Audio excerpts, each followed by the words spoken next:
اب یہ چیزیں اتنی خطرناک ہیں آپ کی، اگر دیکھا جائے کہ آپ کی کوئی چیز نیوز صحیح نہیں اور لوگ جو ہیں اس کو بلیو بھی کر سکتے ہیں، تو یہ قوم کے اندر یہ بات پھیلانا بہت بہت ضروری ہے کہ جو آپ سوشل میڈیا پہ پڑھ رہے ہیں جو چیزیں اس کو ویریفائی کریں اور ضرور یہ دیکھیں کہ اس کے پیچھے کون سے عناصر ہیں جو اس وقت آپریٹ کر رہے ہیں. ٹھیک کرنل صاحب، این ڈی ایس اور را ایک گٹھ جوڑ، ایک پاکستان کے خلاف کابل اور نئی دہلی، اور ظاہر ہے کہ یہ تمام چیزیں، یہ رپورٹس سامنے ہیں، ایک تو وہ کہ جس میں دشمن سامنے ہے اور ایک وہ چیز جس میں دشمن سامنے نہیں ہے.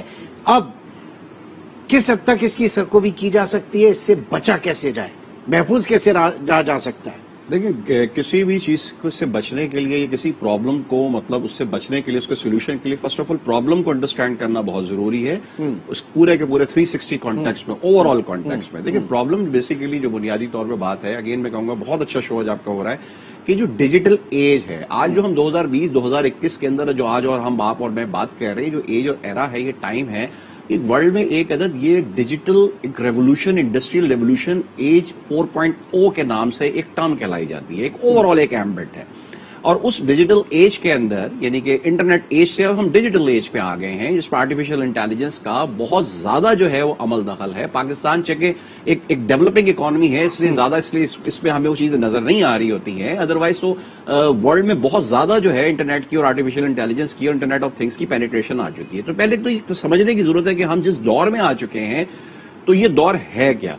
اب اس سے بچنے کے لیے بنیادی طور پہ یہ ہے کہ آپ کو ایک تو اپنا بھی کاؤنٹر نیریٹو اور کاؤنٹر اس کو جس طریقے سے بڑی اچھی انہوں نے ایک رپورٹ بنائی اور اس کو لے کے چلے ہیں. لیکن یہ ہے کہ میس لیول پہ یہ جو کنونشنل آپ کا جو میڈیا تھا، مین جو میڈیا ہاؤسز تھے آپ کے جو کنونشنل، جس کو لوگ ابھی تک دیکھتے ہیں، جس کی ابھی بھی بہت ایکسپٹنس ہے، بہت ایکنالجمنٹ ہے، اس کے اوپر بھی اسی طریقے سے بہت میس لیول کے اوپر جو ہے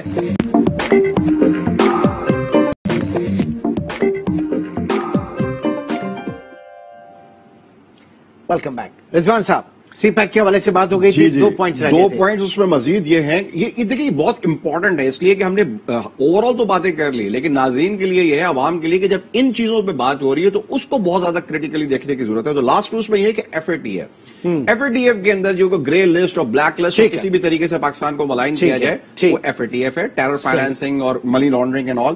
اور last but not the least یہ ہے کہ افغانستان کے اندر جو یہ ابھی ایک چینج آف ایک پورا وہاں پہ نظام بدل گیا، طالبان چلے، وہ امریکن فورسز ایگزٹ ہو گئی، افغان غنی صاحب چلے گئے اور اس کے بعد طالبان نے اس کو بھی رول اس کو جو ایکسپٹ کر لیا، پوری اس وقت وہ افغانستان کو لیڈ کہہ رہے ہیں. تو اس کو ملائن کیا جائے اور پاکستان کو اس کے اندر جو ہے نا کسی بھی طریقے سے جو ہے نا نیگیٹو رول کے تحت جو ہے نا پریزنٹ کیا جائے. تو یہ جو 5 عناصر ہیں کہ سی پیک، پاکستان کی army, F A T F, Afghanistan کے اندر جو کچھ ہو رہا ہے وہ ہم کروا رہے ہیں، اور یہ ان ساروں کے اوپر جو ہے بیسیکلی یہ سارا کچھ جو ہے یہ مین آبجیکٹو تھا.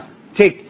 ندیم صاحب، کاؤنٹر اسٹریٹجی کیا ہونی چاہیے اس سے نکلنے کی؟ پھر دوسری ایک چیز مجھے ابھی تک جواب نہیں مل پا رہا اس بات کا، جب ہم پروپیگنڈا کے حوالے سے بات کرتے ہیں، گو کہ ہم دیکھ رہے ہیں کہ افغانستان میں جو ٹرانزیشن ہوئی وہاں پہ طالبان جس طریقے سے آئے، بغیر کسی سے لڑے، لیکن جس طریقے سے لوگوں نے وہاں سے نکلنا چاہا، جہاز کے پہیوں سے لٹک کر وہاں سے نکلنا چاہا اور اس میں گر کے ہلاک ہوئے. اور حیرت کی بات یہ ہے کہ اس میں ایک ڈاکٹر بھی شامل تھا. اگر ہم ایسے کہیں کہ کوئی پڑھا لکھا نہیں ہے، کوئی جاہل شخص ہے، تو وہ بھی ایک ڈاکٹر وہ یہ بات کر رہا ہے. تو یہ پروپیگنڈا، یہ ساری چیزیں ہیں، ایگزسٹ کر رہی ہیں وہاں پر.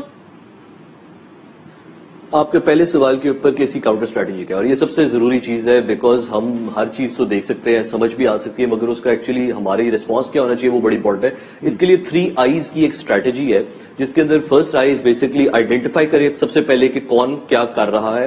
جیسی دوسری چیز ہے آئسولیٹ کریں اس کو. جب آپ کو سمجھ آ گئی کون کیا کر رہا ہے، ان کو آپس میں آپ آئسولیٹ کر سکیں. Third very important thing is کہ انٹرپٹ کریں آپ ان کو. تو انٹرپٹ کرنے والی چیز ہے نا، میں اس کے اوپر تھوڑا سا فوکس کروں گا، کیونکہ آئیڈینٹیفائی اینڈ آئسولیٹ ہم نے بڑی آسانی سے ڈیٹا انالیٹکس کے تھرو اور ٹیکنالوجی کے تھرو کر لیا ہوئے نیٹ ورکس کو بڑے بڑے. EU ڈس انفارمیشن لیب بھی ہماری رپورٹ بھی. بٹ جو ضروری پارٹ ہے وہ یہ ہے کہ آپ کے اوپر ایک نیریٹو آ رہا ہے، اس کا کاؤنٹر نیریٹو کیا ہوگا. اس کے لیے دیکھیں وہ بات ہے آپ کی جہاں پر سسٹمز کے اندر اسٹریٹجک کمیونیکیشنز کی ضرورت ہے. ہم لوگ کے دماغ میں یہ کہ جی اسٹریٹجک کمیونیکیشنز یہ ہے کہ شاید کمیونیکیشنز اور اسٹریٹجک ایشوز، ایسی بات بالکل نہیں ہے. اسٹریٹجک کمیونیکیشنز کا مطلب یہ ہے کہ آپ کے مختلف ادارے اکٹھے کوآرڈینیٹ ہو کے ایک میسج کو کس طریقے سے 360 ڈگری کی سائیکل میں کمپلیٹ کرتے ہیں. اب دیکھیں یہاں پر ہم جو اب میں آپ سے بات کروں گا وہ بڑی کھل کے میں بات کروں گا کہ دیکھیں جو ہمارے کچھ ادارے تھے نیریٹو جن سے پروڈیوس ہوتا تھا, پاکستان ٹیلی ویژن فار انسٹنس, وہ اس ادارے کا اس وقت آپ کے سامنے آپ کو پتہ ہی کہ فواد چودھری صاحب کافی مشکل سے اس کو ریفارم کرنے کی کوشش کر رہے ہیں. منسٹری آف انفارمیشن ایک پوری ایک منسٹری ہے جس کے ڈسپوزل کے اوپر آپ کے کروڑوں روپے کا بجٹ ہے. یہ وہ ادارے آپ کے MOFA, ministry of information, P T V and A P P جن سے آپ کے نیریٹو ملکوں کے پروڈیوس ہوتے ہیں. اب دیکھیں جب تک ہم ان اداروں کو ریفارم نہیں کریں گے, ان کو اپ گریڈ نہیں کریں گے, ڈیجیٹلائز نہیں کریں گے, تب تک آپ جو ہے 5th جنریشن وارفیئر کے اندر پریپیئر ہو نہیں سکیں گے. دیکھیں آپ کے جوہری ہتھیار جو ہیں وہ آپ کو ڈیٹرنس دے دیتے ہیں ملٹری سائڈ کے اوپر, مگر وہ جو نیوکلیئر آپ کا ویپن ہے وہ انفارمیشن سائڈ کے لیے پی ٹی وی ہے, وہ آپ کا انفارمیشن سائڈ کے لیے اے پی پی ہے, اور جب تک آپ اس کو نہیں کریں گے تو آپ کا بات نہیں بن سکے گی. پھر ملک کے تمام میڈیا ہاؤسز ان کی بھی وہی ذمہ داری آتی ہے. پھر دیکھیں ملک کے میڈیا ہاؤسز ذرا انڈیپینڈنٹ بھی ہوتے ہیں, وہ اپنے ایک رائے بھی رکھتے ہیں, مگر ملک کے میڈیا ہاؤسز کے اوپر جو سب سے بڑی رسپانسبلٹی ہے وہ ہے کہ آپ رسپانسبل رپورٹنگ کریں. کہ نیشنل انٹرسٹ جانے کی اجازت تو نہیں ہے نا سر, بالکل پرائیویٹ ہے, بٹ نیشنل انٹرسٹ جانے کی تو کوئی بھی نہیں جانا چاہے گا, نہ ہی اس کی اجازت دی جائے گی. بالکل صحیح بات ہے. دیکھیں ابھی بھی آپ CNN دیکھ لیں, BBC دیکھ لیں, آپ کے وہ سارے ایک عدد نیشنل انٹرسٹ جو ہے اس کی لائن کو ٹو کرتے ہیں, مگر نیشنل انٹرسٹ بہت براڈ ہوتا ہے. ہمارے ملک کے اندر بھی میڈیا ہاؤسز کو بہت حد تک ضرورت یہ ہے, یہ نہیں کوئی کہہ رہا کہ جی آپ اسٹیٹ کے پیرٹ بن جائیں, صرف آپ سے یہ بات کی جاتی ہے کہ کم از کم آپ نیوز رپورٹنگ اور کوریج کوالٹی ایسی رکھیں اور اتنی بیلنس ہو کہ آپ کے ڈفرینٹ ویوز بھی نظر آ سکیں, اور جس کے اندر ایک نیشنل لیول کے اوپر کوہیژن بھی آپ کی نظر آ سکے. اگر آپ ہی کے ملک کے میڈیا ہاؤسز آپ کے ملک کے خلاف خبریں چلا رہے ہیں یا سلیکٹڈ نیوز لے رہے ہیں جس کے اندر آپ ہی گندے ہو رہے ہیں, تو وہ ایک طرف ایک سائڈ لائن آپ کا ہو جاتی ہے چیز. تو بیلنس اگر آپ میڈیا ہاؤسز رکھیں پرائیویٹ اور باقی گورنمنٹ کی مشینری اپنے حساب سے چلے, تو آپ کے ملک میں میرے خیال میں نیریٹو سیٹ کرنے میں کوئی ہفتے 2 ہفتے لگتے ہیں, یہ کچھ سالوں کی چیز نہیں ہے آپ کی. تو اس میں پرابلمز کہاں پہ آ رہا ہے, مین ہرڈلز کہاں پہ؟ دیکھیں مین ہرڈل سب سے بڑے آپ کے اسٹرکچرل ایشوز ہیں میڈیا ہاؤسز کے اندر بھی. میں نے ایک میڈیا ادارے میں بھی کام کیا ہوا ہے, وہاں پر بھی یہ دیکھیں صاف سی میں بات کروں گا, 70 کروڑ روپے کا آپ بلڈنگ بنا لیتے ہیں میڈیا ہاؤسز والے, 30 کروڑ کا اکوپمنٹ لگوا لیتے ہیں, مگر پروڈیوسر بیچارے کو 25,000 سے زیادہ نہیں دینا انہوں نے. یہ اتنا بڑا ایک فنڈامنٹل ایشو ہے, اور اس کی وجہ یہ کہ جب تک آپ اس لوگوں کے اوپر اسپینڈ نہیں کریں گے, پروڈیوسرز, ویڈیو ایڈیٹرز, اینکرز, جب تک آپ ان پہ اسپینڈ نہیں کریں گے آپ کوالٹی پروڈیوس نہیں کر سکتے. یہ بلیک میجک کیمرہ یا کوئی 70 کروڑ کی بلڈنگ سے آپ کے نیریٹو نہیں بنتے, نیریٹو لوگوں سے بنتے ہیں, اور لوگوں وہ جو میڈیا ہاؤسز کے لیے سب سے امپورٹنٹ چیز یہ ہے. ہاں, وہ جو گودی میڈیا ہے انڈیا میں وہ کیا کر رہا ہے؟ Sorry I didn't get India جو انڈین چینلز ہیں پھر وہ کیا کر رہے ہیں آپ کے کنل صاحب؟ جی بالکل, انڈین چینلز کا تو خیر میں نے حال دیکھا کہ ان کا تو کوئی حال ہے ہی نہیں. ٹو بی ویری آنےسٹ, ان کا تو جو ایک گلوبل ایک انٹرنیشنل کنونشنل کے ایک تھریش ہولڈ پہ ہونا چاہیے اس سے بہت ہی نیچے ہے وہ, اور وہ ٹوٹلی سولڈ آؤٹ ہے. گودی میڈیا اس لیے کہ وہ مودی کی گود میں بیٹھے, اس لیے that's why they are known as a godi media. ایک بات میرے ذہن میں آ رہی ہے, چلو میں کہتا چلوں تاکہ یہ شاید آج یہ آگے تک پہنچے اور کسی جگہ پہ جا کے شاید لگی جائے. بات یہ ہے کہ اس پورے سے اوور آل فائٹ آؤٹ کرنے کے لیے کاؤنٹر اسٹریٹجی کی بات کی, انہوں نے بہت اچھے نظیم صاحب نے بھی ٹیک اویز دیے. میں یہ سمجھتا ہوں میری ناقص رائے میں, یہ ڈیجیٹل ہے جو ڈیجیٹل ریولوشن کے اندر جب تک کے اندر آپ اپنی کیپیسٹی بلڈنگ نہیں کریں گے. کیپیسٹی بلڈنگ کا مطلب یہ ہے کہ آپ اپنی نوجوانوں کو, آپ کی یوتھ کو, آپ کی انسٹیٹیوشنس کو اس ڈیجیٹل ایج کے اندر جب آپ اپ گریڈ نہیں کریں گے, ان کو ڈیجیٹلی امپاورڈ نہیں کریں گے, ڈیجیٹل اسکلز نہیں دیں گے انسٹیٹیوشنل لیول کے اوپر پورے بن حیث القوم, تو آپ اس کو فائٹ آؤٹ نہیں کر سکتے. کیونکہ یہ کسی ایک چیز میں نہیں ہے, یہ وارفیئر جو ہے نا, یہ میڈیا کی وارفیئر نہیں ہے, خالی پرسپشن کی وارفیئر نہیں ہے, اس میں سائبر وارفیئر بھی ہے. آل آف اے سڈن اب مطلب سائبر وارفیئر سے میں بات یہ کرنا چاہوں گا کہ جو بھی کچھ آپ کا یہ آرٹیفیشل انٹیلیجنس اور سسٹمز اور کمپیوٹر اور ٹیکنالوجی وغیرہ ہم یوز کر رہے ہیں, اس سائبر کے اوپر جو کوئی اس کے اندر جتنے بھی وائرسز ہیں اور جتنے بھی اس کے اندر فائر والز ہیں اور جو پورا سسٹم ہے گلوبلی, اس کو جو لیڈ کر رہا ہے وہ مجھے کہہ دینا چاہیے کہ وہ اسرائیل اور انڈیا ہے اس وقت, جو کہ اس کو بنیادی طور پہ لیڈ کر رہے ہیں, کریں گے تو لیڈ انجنز ہیں اس کے. تو جو ڈومینز ہیں اور جو سارے سسٹمز ہیں, جو بیک اینڈ ہے, وہ آپ کے جو بہت ہی جو ہارڈ کور آپ کے جو ایڈورسری ہیں وہ ان کے ہاتھوں میں ہے.